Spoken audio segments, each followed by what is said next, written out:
Assalamualaikum warahmatullahi wabarakatuh. Nama saya Julian Frizi Ariski, saya dari kelas 7A. Hari ini saya akan memberikan komentar dan ringkasan pada buku Sejarah Indonesia. Yang pertama adalah unsur-unsur yang dapat dikomentari adalah satu, bagian cover buku.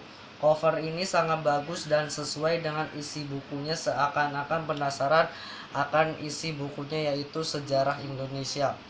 Buku ini berisi, dilihat dari covernya saja sudah menggambarkan tentang peninggalan sejarah Indonesia pada zaman prasejarah. Yang kedua adalah rincian subbab buku. Rincian subbab buku sesuai dengan judul dalam cerita ini.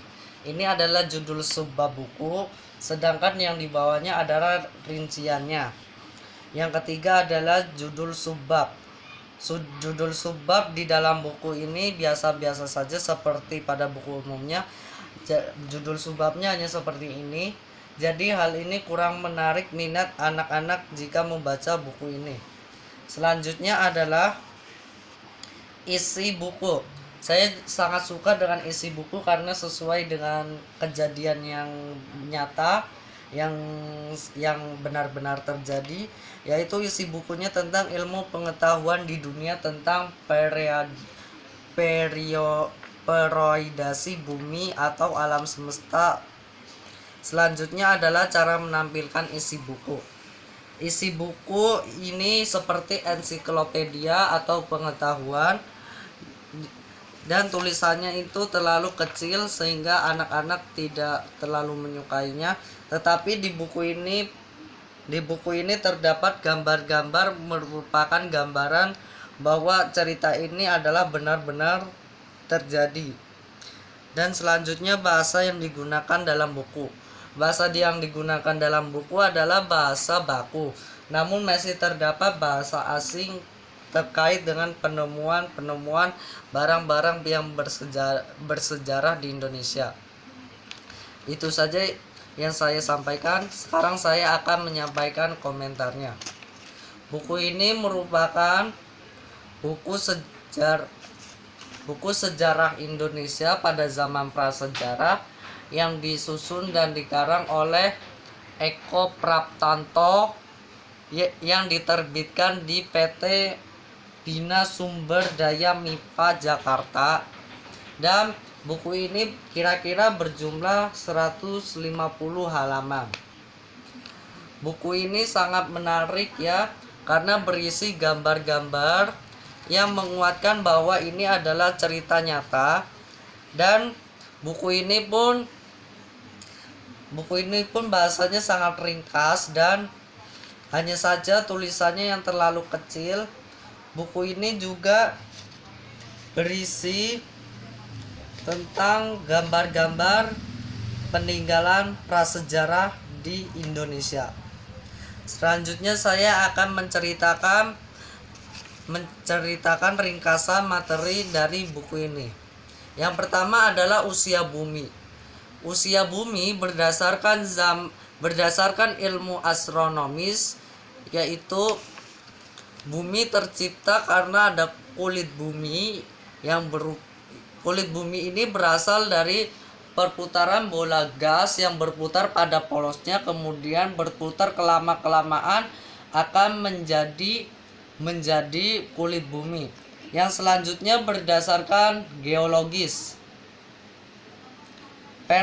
Periodasi berdasarkan geologis yaitu terbagi menjadi 3, yaitu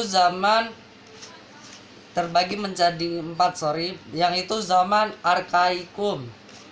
Zaman arkaikum itu adalah zaman di mana kira-kira itu zaman berlangsung lama sekitar 2500 juta tahun yang lalu. Waktu itu kulit bumi masih panas dan masih belum terlihat kehidupan di atasnya. Kemudian zaman Paleozoikum. Zaman kehidupan ini kira-kira 340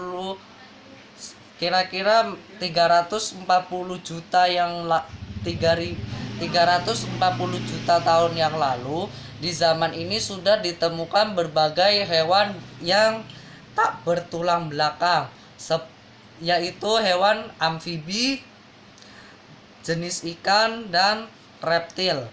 Yang ketiga kemudian zaman Mesozoikum.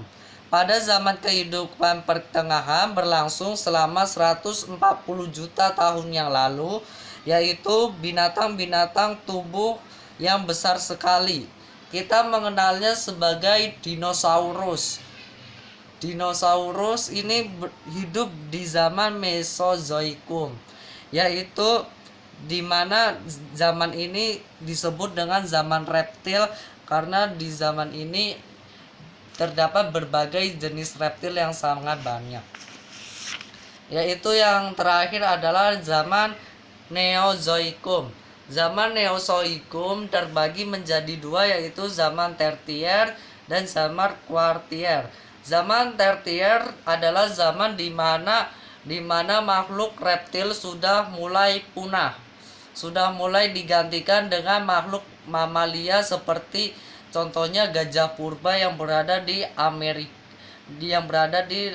Kepulauan Amerika. Selanjutnya adalah zaman Kuartier. Zaman Kuartier terjadi yaitu 3 juta tahun yang lalu. Zaman ini merupakan zaman pertumbuhan manusia yang pertama kalinya.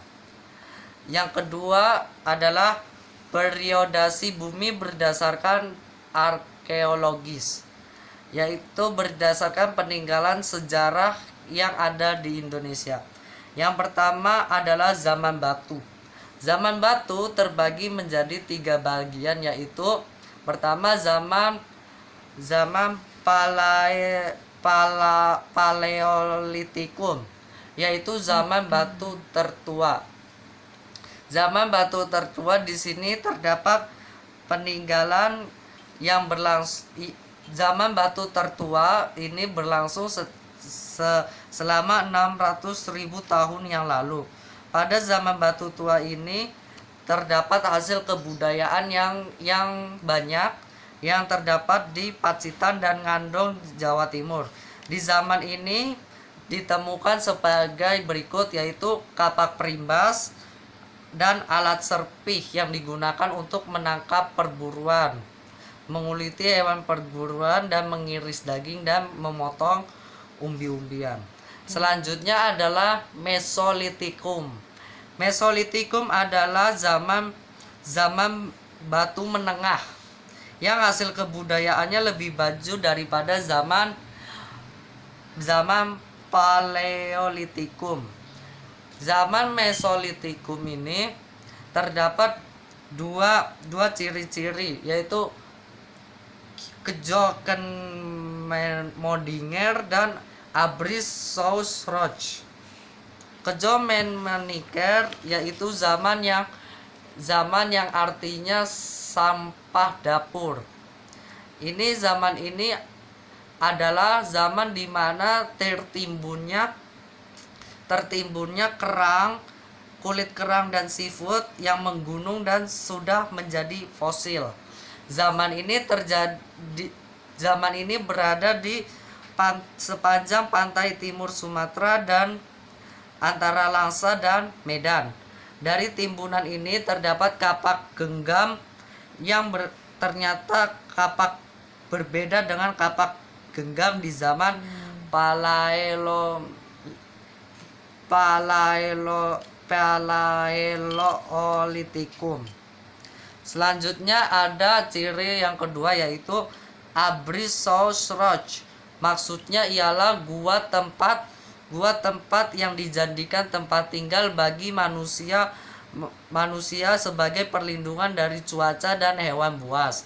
Pada zaman ini ditemukan alat-alat seperti batu, seperti ujung panah, flekes, dan lain-lain. Kebudayaan ini terdapat di daerah Bojonegoro. Selanjutnya adalah Neolitikum, di mana zaman ini sudah menjadi zaman batu baru. Hasil kebudayaan pada zaman ini yaitu kapak persegi dan kapak lonjong. Pada manusia sudah mulai menetap dan dapat menghasilkan makanan itu sendiri. Selanjutnya yaitu yang kedua, zaman logam. Di Indonesia tidak mengalami zaman tembaga, tapi di Indonesia hanya mengalami zaman perunggu dan besi. Benda-benda yang meninggalkan sejarah bagi zaman ini yaitu kapak corong, nekara, moro, dan bejana perunggu. Yang selanjutnya yaitu periodasi berdasarkan perkembangan kehidupan. Pada ini yang pertama adalah masa berburu dan mengumpulkan makanan.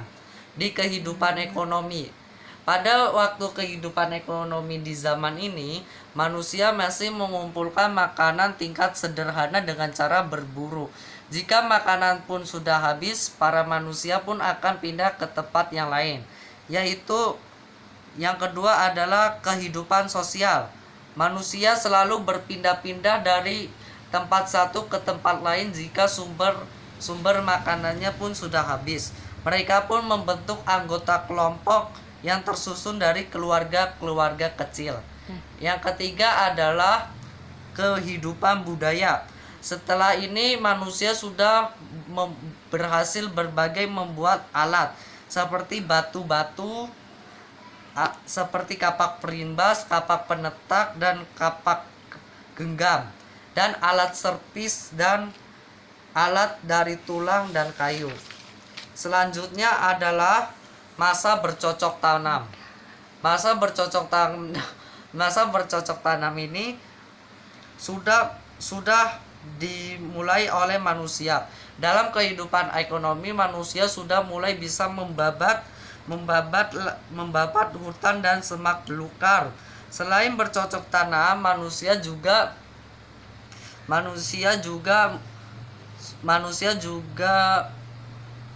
juga dapat memternakan hewan seperti sapi, kambing, dan lain-lainnya. Manusia pada waktu ini sudah biasa melakukan transaksi jual beli yang disebut dengan barter. Kemudian kehidupan sosial. Di kehidupan sosial, manusia sudah mempunyai kelompok perkampungan yang dipimpin oleh kepala kampung. Kepala kampung ini dipilih oleh masyarakat sendiri dan hasilnya pun akan diterima oleh masyarakat. Yang selanjutnya adalah kehidupan budaya. Pada masa ini manusia sudah mulai berkembang dan mengembangkan alat-alatnya, yaitu alat bercocok tanam dan alat perkakas. Yang pertama adalah kapak persegi, kapak lonjong, gerabah, alat pemukul kulit, kayu, dan perhiasan berupa gelang dari batu dan kulit kerang. Selanjutnya adalah masa perundingan. Di kehidupan ekonomi, manusia sudah lebih leluasa untuk melakukan pertanian, tapi kali ini manusia sudah melakukan dengan sistem irigasi atau sistem pengairan, dan manusia sudah mengembangkan ternak dengan sebaik-baiknya dengan ternak unggas dan maupun ternak lainnya. Selanjutnya adalah kehidupan sosial. Manusia sudah mempunyai kelompok yang dibagi menjadi kelompok, ada kelompok petani, kelompok peternak, dan sebagainya, yaitu selanjutnya kehidupan budaya. Pada saat ini manusia sudah mempunyai kehidupan budaya seperti membuat peralatan untuk upacara adat, ritual, dan lain-lain sebagainya. Demikian ringkasan yang saya sampaikan, kurang lebihnya mohon maaf. Wabillahi taufiq wal hidayah. Wassalamualaikum warahmatullahi wabarakatuh.